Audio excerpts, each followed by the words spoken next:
Jinsi ya kukata tiketi kwa njia ya mtandao kupitia Tantrade app ambayo inapatikana katika Play Store na App Store. Bofya sehemu iliyoandikwa online ticket booking.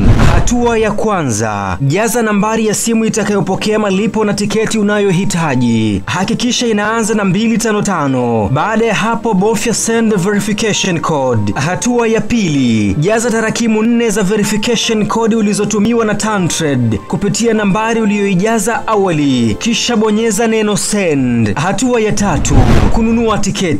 1. Chagua aina ya tiketi unayohitaji. Kisha jaza jina lako kamili au plate number ya gari kwa upande wa maegesho ya magari. Na kama utahitaji tiketi zaidi ya moja, utabofya sehemu iliyoandikwa add ticket. Kisha bonyeza request control number. Utapokea ujumbe wenye control number unaonesha kiasi unachotakiwa kulipia. Na baada ya kulipia, utapata tiketi yako kwa njia ya ujumbe mfupi. Malipo yakamilike ndani ya saa 24. 77 2025 kidijitali zaidi.